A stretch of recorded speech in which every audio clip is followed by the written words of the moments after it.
Hello बच्चों, कैसे हो। मैं अविनाश, आपका केमिस्ट्री टीचर।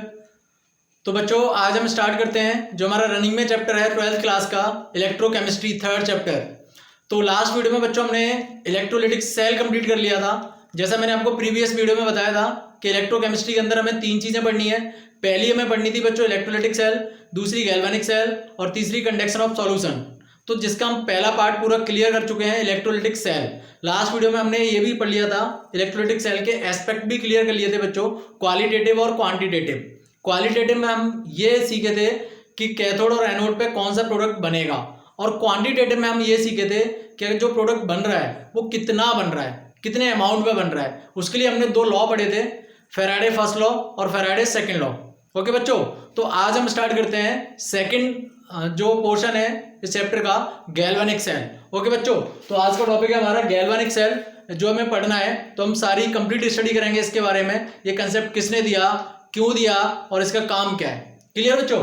तो देखो, गैल्वेनिक सेल एक्चुअल में होता क्या है, इस चीज को पहले समझो कि ये जो सेल है गैल्वेनिक सेल, ये एक्चुअल में है क्या। तो देखो, गैल्वेनिक सेल का मतलब है कि इट इज अ डिवाइस। हम क्या कह सकते हैं, it is a device which convert, it is the device which convert. अब ये काम करती क्या है, chemical energy into electrical energy. ये इसका मेन काम है गैल्वेनिक सेल का बच्चों, समझ में आ गया। It is a device which convert chemical energy into electrical energy. यानी आपने मान के चलो केमिकल एनर्जी, आपने इनपुट क्या दिया, केमिकल एनर्जी, और आपको आउटपुट क्या मिला बच्चों, इलेक्ट्रिकल एनर्जी। यानी आपने इनपुट तो दिया था केमिकल एनर्जी, लेकिन आपको मिल क्या गई, इलेक्ट्रिकल एनर्जी। इसी कंसेप्ट को हम बोलते हैं गैल्वेनिक सेल। यानी galvanic cell it is a device which convert chemical energy into electrical energy. Clear बच्चों। अब एक्चुअल में ये दिया किसने था, एक्चुअली देखो इस पॉइंट को भी समझो। एक साइंटिस्ट था ल्यूसी गैल्वानी। कौन सा था, ल्यूसी गैल्वानी। किस सन में, 1780। ठीक है। और एक दूसरा साइंटिस्ट था अलेक्जेंडर वोल्टा। ठीक है बच्चों, दूसरा साइंटिस्ट था अलेक्जेंडर वोल्टा, यानी 18, ठीक है, 1800। और तीसरा साइंटिस्ट था बच्चों डेनियल। तीसरा साइंटिस्ट कौन सा था बच्चों, डेनियल। ठीक है। अब इस चीज को समझो, ये 3 साइंटिस्ट ने मिलकर दी थी। अब देखो, लेकिन सबसे ज्यादा जो काम इसमें किया था वो किया था ल्यूसी गैल्वानी ने, ल्यूसी गैल्वानी। इसलिए इसको हम गैल्वेनिक सेल के नाम से जानते हैं। अब देखो इसके क्या क्या नाम है बच्चों, इस चीज को समझो। देखो, गैल्वानी, डेनियल और वोल्टा, तीनों साइंटिस्ट ने मिलकर काम किया था। तो मोस्ट कॉमन जो इसका नेम है वो तो है गैल्वेनिक सेल। ठीक। अब दूसरा और है, एक और नाम होता है, इसको हम वोल्टेक सेल के नाम से भी जानते हैं बच्चों, वोल्टेक सेल। ठीक, ये बात ध्यान रखना। दूसरा हम इसको डेनियल सेल के नाम से भी जानते हैं, डेनियल सेल। तो कहीं अगर आपको डेनियल सेल लिखा दिख जाए या वोल्टेक सेल लिखा दिख जाए तो आप कंफ्यूज मत होना बच्चों।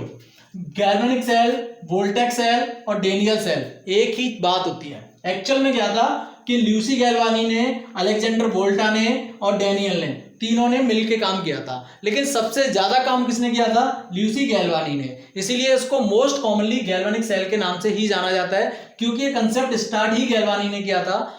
ठीक है। और उसमें तो बाद में आके थोड़ा सा इन्होंने हेल्प की थी, अलेक्जेंडर वोल्टा ने भी थोड़ी हेल्प की थी और डेनियल ने भी थोड़ी हेल्प की थी। थोड़ी सी प्रॉब्लम आ रही थी ल्यूसी गैल्वानी को, जब ये पूरा बना लिया था, सेटअप कर लिया था, उसके बाद 1-2 जगह इसको प्रॉब्लम आई थी। वो कहाँ आई थी वो भी मैं क्लियर करूंगा कि अलेक्जेंडर वोल्टा ने कहां पे आके हेल्प की थी और डेनियल ने कहां पे आके हेल्प की थी। क्लियर। तो इसलिए इन तीनों की वजह से हम इसको वोल्टेक सेल भी कहते हैं, डेनियल सेल भी कहते हैं और गैल्वेनिक सेल भी कहते हैं। ये तो इसका बेसिक इंट्रोडक्शन है बच्चों, गैल्वेनिक सेल का बेसिक इंट्रोडक्शन। क्लियर। ये होती क्या है, ये किसने दी थी, ठीक है, और इसको किस किस नाम से जाना जाता है। अब आपका स्क्रीनशॉट लो, हम आगे मेन टॉपिक की तरफ चलते हैं।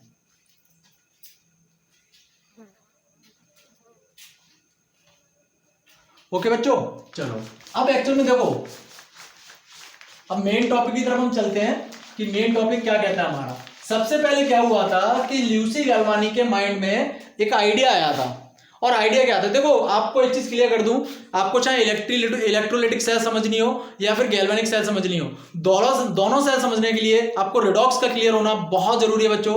रेडॉक्स का क्लियर होना बहुत जरूरी है, जो कि 11th क्लास का चैप्टर है, रेडॉक्स रिएक्शन। और मैंने ये चैप्टर स्टार्ट कराने से पहले स्पेशली एक वीडियो बनाई है जो कि सिर्फ रेडॉक्स की वीडियो है, जिसमें मैंने सिर्फ रेडॉक्स क्लियर किया है। क्योंकि बच्चों अगर आपको रेडॉक्स क्लियर है तो आपको इलेक्ट्रोलाइटिक सेल समझने में या गैल्वेनिक सेल समझने में बिल्कुल भी प्रॉब्लम नहीं आने वाली है। क्लियर बच्चों? हाँ, तो अगर आप किसी को अगर प्रॉब्लम भी है तो वो मेरी रेडॉक्स वाली वीडियो देख सकता है जाके। ओके, तो हम स्टार्ट करते हैं। एक्चुअल में क्या हुआ था कि गैल्वानी आया था, ल्यूसी गैल्वानी, उसके माइंड में एक आइडिया आया। उसने एक दिन क्या किया था कि एक कंटेनर लिया, ये थोड़ा छोटा कर देते हैं इसको, ये, और इस कंटेनर के अंदर इसने एक सॉल्यूशन फिल कर दिया। किस चीज का सॉल्यूशन था इसको समझो। ये सॉल्यूशन फिल किया था और ये सॉल्यूशन था CuSO4 का। यानी उसने नॉर्मली लैब के अंदर एक कंटेनर लिया और उसमें CuSO4 का सॉल्यूशन भर दिया और उसके अंदर ना एक रॉड डिप कर दी, ये एक रॉड डिप कर दी उसने, ये रॉड, एक रॉड डिप कर दी। और ये रॉड किसकी बनी थी बच्चों? किसकी रॉड थी? ये जिंक की। यानी ये मैं आपको मेन चीज बता रहा हूं कि ल्यूसी गैल्वानी के माइंड में गैल्वानिक सेल का आइडिया आया कैसे, मैं ये चीज समझाने की कोशिश कर रहा हूं। मैं चाहता तो आपको डायरेक्ट गैल्वानिक सेल करा देता बच्चों, मोस्ट ऑफ द टीचर यही करते हैं कि वो डायरेक्ट आपको गैल्वानिक सेल पढ़ा देते हैं। मैं आपको डायरेक्ट गैल्वानिक सेल पढ़ा नहीं रहा हूं, पहले मैं आपको ये समझाने की कोशिश कर रहा हूं कि गैल्वानिक सेल का आइडिया ल्यूसी गैल्वानी के माइंड में आया कहां से। पहले इस चीज को समझो, उसके बाद गैल्वानिक सेल आपको बहुत अच्छे समझ में आ जाएगी।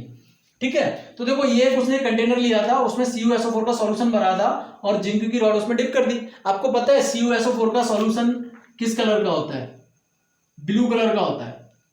क्लियर बच्चों? अब मैं आपसे पूछूं कि ब्लू का क्यों होता है, रीजन क्या है? कॉपर सल्फेट का सॉल्यूशन ब्लू कलर का क्यों होता है, क्या रीजन है? तो वहां पे आप कह सकते हो blue colour solution due to copper ions.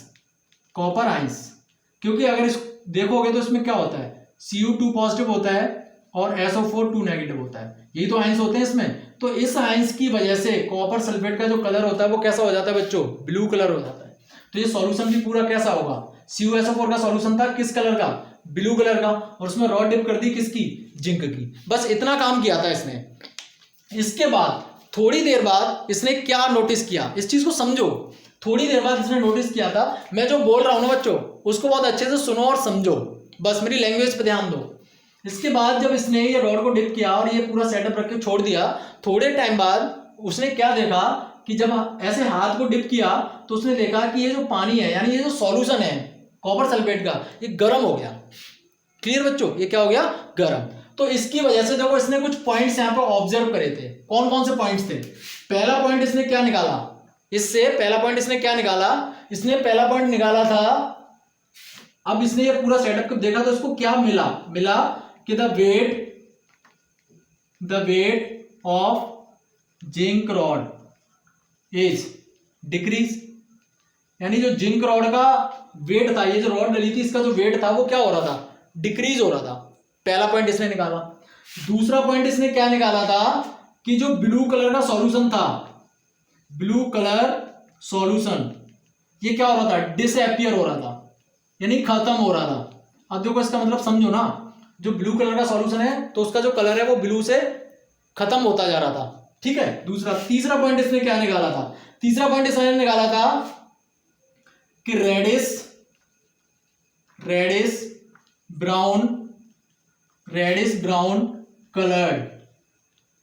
Brown colour PPT form, एक ब्राउन कलर की पीपीटी बन रही थी। और फोर्थ पॉइंट क्या निकाला इसने? Fourth point temperature increase. मैंने आपको बताया था ना, टेम्परेचर इंक्रीज। ये 4 पॉइंट निकाले। और बेटा ये बहुत बहुत इंपॉर्टेंट पॉइंट है बच्चों। अब मैं एक एक पॉइंट आपको क्लियर करूंगा कि हर पॉइंट का मतलब क्या है, इसको मैं समझाऊंगा अभी। अब देखो, पहली चीज ने देखी कि जिंक का वेट है ये कम हो रहा है और ब्लू कलर सॉल्यूशन है वो डिसअपियर हो रहा है। तीसरी चीज इसने देखी कि रेडिश ब्राउन कलर की पीपीटी फॉर्म हो रही है। और चौथी चीज इसने देखी, मैंने आपको बताया ना इसने अपने हैंड को डिप किया था इसमें, कि वहां पे क्या हो रहा है कि टेम्परेचर जो है वो इंक्रीज हो रहा है। क्लियर? अब ये 4 चीजें कैसे हो गई, इसको समझो इस चीज को। तो देखो अब यहां पे मैं आपको समझाता हूं एक्चुअल में क्या हुआ था यहां पे कि the wait of zinc rod decrease हो रहा था। अब ब्लू कलर की सॉरी रेडिश ब्राउन कलर की पीपीटी कहां बन रही थी? यहां पे बन रही थी, यहां पे इस तरह से। ये पीपीटी ये इकट्ठा होगा। पीपीटी क्या होता है? जो इनसॉल्युबल पार्टिकल होता है ना, उसको तो हम पीपीटी बोलते हैं। ये पीपीटी बन रही थी, उसका वेट कम हो रहा था। अब देखो रॉड किसकी बनी है? जिंक की बनी है। समझो इस चीज को, रॉड किसकी बनी है? जिंक की। तो इसने क्या देखा कि जिंक में क्या हो रहा है बच्चों? ऑक्सीडेशन। ये +2 में जा रही है और 2 इलेक्ट्रॉन अपने क्या कर रही है? लूज कर रही है जिंक, तभी तो उसका वेट कम हो रहा है। अगर वो अपने इलेक्ट्रॉन को लूज करती रहेगी तो उसका वेट क्या होगा? आपने कॉपर की रिफाइनिंग पढ़ी है ना, एक तरफ से क्या होता है? इलेक्ट्रॉन लूज होते हैं, दूसरी रॉड पे क्या होते हैं? इकट्ठे होते हैं। तो एक रॉड क्या हो जाती है? पतली, दूसरी रॉड क्या हो जाती है? मोटी। तो यही तो यहाँ हो रहा है। जिंक क्या कर रही है बच्चों? 2 इलेक्ट्रॉन को लूज कर रही है और किस में कन्वर्ट हो रही है? Zn2+ में। तो इसको हम क्या बोलेंगे? यहाँ पे इलेक्ट्रॉन दिखाई दे रहे हैं, तो इसको हम क्या बोलेंगे बच्चों? लॉस ऑफ इलेक्ट्रॉन क्या कहलाता है? ऑक्सीडेशन। इसीलिए मैंने आपसे कहा है बच्चों कि आपका रिडॉक्स क्लियर होना बहुत जरूरी है। ऑक्सीडेशन, कौन सा ऑक्सीडेशन? हाफ ऑक्सीडेशन, क्योंकि इलेक्ट्रॉन हमें दिखाई दे रहे हैं। तो यहाँ पे कैसा ऑक्सीडेशन होगा बच्चों? Half oxidation. क्लियर बच्चों? तो Zn2+ जा रहा है, 2 इलेक्ट्रॉन को लूज कर रहा है और यहाँ पे क्या हो रहा है? Half oxidation. अब इसमें है कौन? कॉपर। अब देखो दूसरा पॉइंट, जब वो जिंक अपने इलेक्ट्रॉन को लूज करेगी तो जिंक रॉड का जो वेट है वो क्या हो जाएगा? ऑब्वियसली कम हो जाएगा। समझो इस चीज को। तभी तो पहला पॉइंट इसने क्या निकाला कि weight of zinc rod is decrease, कम हो रहा है। दूसरा देखो इसमें कि blue colour solution disappear. Blue colour जो था वो किसकी वजह से था? कॉपर आयंस की वजह से था ना, यानी इसके अंदर क्या है? कॉपर आयंस है। कॉपर आयंस की वजह से ही तो था बच्चों। तो अब देखो यहाँ पे हो क्या रहा है कि ये जो कॉपर है ये किस में? +2 में। जिंक 2 इलेक्ट्रॉन क्या कर रही है? लूज कर रही है। तो उसको गेन कौन कर रहा है? कॉपर 2 इलेक्ट्रॉन को गेन कर रहा है और एक कन्वर्ट किस में हो रहा है बच्चों? कॉपर में कन्वर्ट हो रहा है। तो ये जो कॉपर आयंस की वजह से ब्लू कलर था और जिंक 2 इलेक्ट्रॉन अपने लूज कर रही है इस सॉल्यूशन के अंदर, और इस सॉल्यूशन में कौन है? Cu2+। तो Cu2+ ये 2 इलेक्ट्रॉन को गेन कर रहा है और किस में कन्वर्ट हो रहा है? Cu में कन्वर्ट हो रहा है। तो जब आयंस खत्म हो जाएंगे तो ब्लू कलर भी क्या हो जाएगा बच्चों? खत्म हो जाएगा, क्योंकि ब्लू कलर है किसकी वजह से? आयंस की वजह से। और आयंस तो खत्म हो रहे हैं ना, क्योंकि वो जो इलेक्ट्रॉन लूज कर रही है जिंक, उसको वो गेन कर रहे हैं। तो जब आयंस खत्म हो जाएंगे तो ब्लू कलर भी क्या हो जाएगा? खत्म हो जाएगा बच्चों, डिसअपियर हो जाएगा। तो ब्लू कलर सॉल्यूशन क्या हो रहा है? डिसअपियर हो रहा है। समझो। और जहां पे इलेक्ट्रॉन गेन होते हैं उसको क्या बोलते हैं बच्चों? रिडक्शन बोलते हैं। समझो कौन सा वाला रिडक्शन होगा? ये हाफ, क्योंकि इलेक्ट्रॉन्स दिख रहे हैं हमें यहाँ पे। अब दोनों इक्वेशन को क्या करो? आप ऐड कर दो। अगर वन इक्वेशन में आपको रिप्रेजेंट करना है तो देखो ये इलेक्ट्रॉन इस तरफ है, ये इलेक्ट्रॉन इस तरफ है, इलेक्ट्रॉन से इलेक्ट्रॉन कैंसिल हो जाएंगे। तो यहाँ पे क्या बचा? Zn+Cu2+ arrow Zn2+Cu। इसको हम क्या बोलेंगे बच्चों? रिडॉक्स। अब देखो एक मजेदार बात मैं आपको बताऊं, एक बार पहले इसका स्क्रीनशॉट लो, फिर मैं आगे क्लियर करता हूं।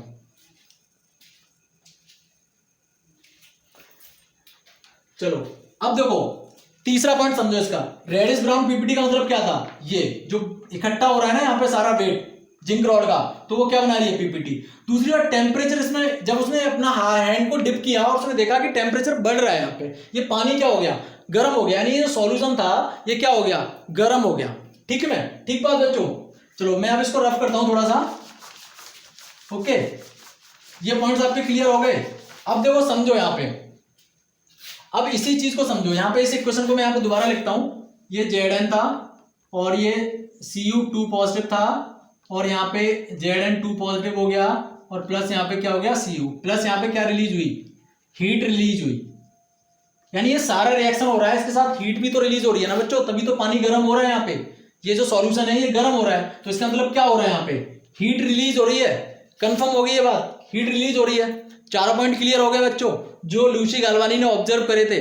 अब एक्चुअल में बच्चों देखो इसके अंदर ऑक्सीडेशन भी हो रहा है और इसके अंदर रिडक्शन भी हो रहा है, और जहां पे ऑक्सीडेशन और रिडक्शन एक साथ होते हैं, the process in which oxidation and reduction occur simultaneously is called, क्या होता है? रिडॉक्स होता है। क्लियर?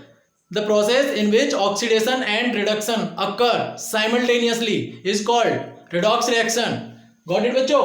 तो देखो जिंक ये क्या हो रहा है? हाफ ऑक्सीडेशन, और कॉपर इलेक्ट्रॉन गेन करके क्या कर रहा है? Half reduction. तो ये एक ही साथ हो रहे हैं ना, ऑक्सीडेशन भी और रिडक्शन भी। इसलिए हम इस पूरे को क्या बोलेंगे बच्चों? रिडॉक्स बोलेंगे ना। पूरे रिएक्शन को क्या बोलेंगे? रिडॉक्स रिएक्शन बोलेंगे। क्लियर हो गया बच्चों? पूरा ये क्या हो गया? रिडॉक्स रिएक्शन हो गया। लेकिन कौन सा वाला रिडॉक्स? इस चीज को भी तो समझो। सबसे बड़ा क्लाइमैक्स पॉइंट तो यही है बच्चों, सबसे बड़ा क्लाइमैक्स पॉइंट है ये। रिडॉक्स तो है, समझ में आ गया ना आपको रिडॉक्स, लेकिन ये कौन सा रिडॉक्स है बच्चों? एक्चुअल में ये डायरेक्ट रिडॉक्स है, डायरेक्ट रिडॉक्स। कौन सा है ये? Direct redox. अब आप कहोगे कि सर ये डायरेक्ट रिडॉक्स क्या होता है, इस चीज को समझो। एक्चुअल में डायरेक्ट रिडॉक्स का मतलब क्या होता है? अगर, अब देखो इस चीज को समझना, ध्यान से सुनना मैं क्या कह रहा हूं। अगर ऑक्सीडेशन और रिडक्शन एक ही कंटेनर के अंदर हो रहे हो तो उसको हम बोलते हैं बच्चों direct redox. The oxidation and reduction occur in single container. अगर एक कंटेनर के अंदर ऑक्सीडेशन और रिडक्शन दोनों होते हैं तो उसको हम बोलते हैं बच्चों रिडॉक्स रिएक्शन। क्लियर? अब देखो यहां पे क्या हो रहा है, एक ही कंटेनर तो है, एक ही कंटेनर के अंदर रिडक्शन भी हो रहा है और उसी के अंदर ऑक्सीडेशन हो रहा है, तो इसलिए यहां पर रिडॉक्स हो रहा है। लेकिन कौन सा रिडॉक्स? Direct redox. क्लियर बच्चों? तो गैल्वेनिक सेल के अंदर ये अभी इसके अंदर कौन सा हो रहा है? डायरेक्ट रिडॉक्स हो रहा है। अब देखो यहां पे इसने एक चीज, यहां पे आप एक डेफिनेशन बना सकते हो कि अभी हमने इसकी डेफिनेशन क्या पढ़ी थी गैल्वेनिक सेल की, कि the chemical energy convert into electrical energy. लेकिन यहां तक आपको क्या समझ में आया कि केमिकल एनर्जी